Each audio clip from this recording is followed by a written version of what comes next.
sa summit ng Mount Balingkilat. Isa sa 6 na bundok. Napakinamin na yung araw. Ulan.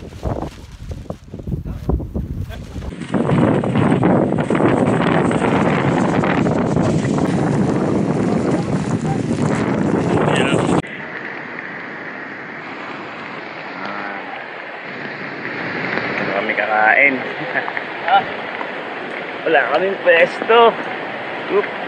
Kawag Hexa. Ito ang dinarayo ng mga hikers dito sa Kawag Subic, Zambales. Marahil isa ito sa pinaka-challenging akyatin na bundok dito sa Pilipinas. Kailangan mong akyatin ang Mount Balingkilat, Mount Birabira, Mount Naulaw, Mount Dayungan, Mount Cinco Picos at Mount Redondo. Karaniwan na inaakyat ito na isang araw lang. Kailangan mong maglakbay ng 33.7 kilometers na tumatagal ng 15 to 20 hours depende sa pacing mo.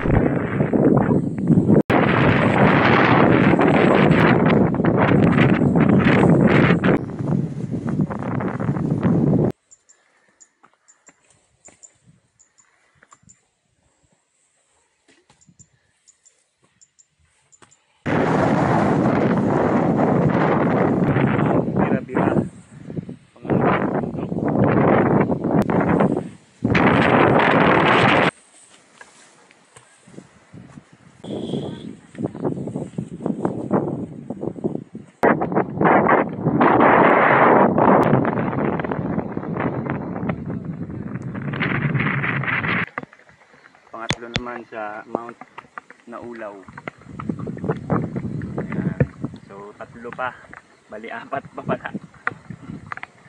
Heading pa lang kami sa Naulaw.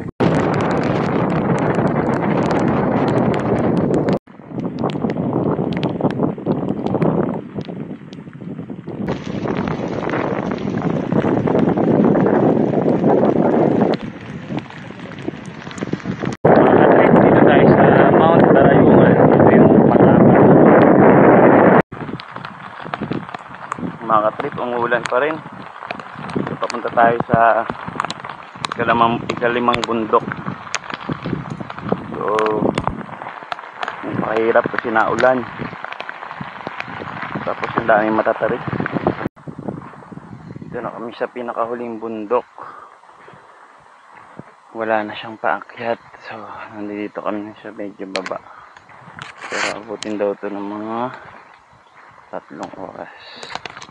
Tapos kami mga 7 or 8 PM. So, wala nang lakas yung ano namin, mga paa, binti.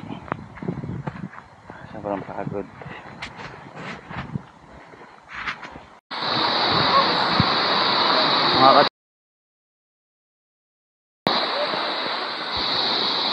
Tapos namin yung 6 na bundok, kaya lang problema ito yung tatawirin namin. Tumaas yung tubig kasi umulan.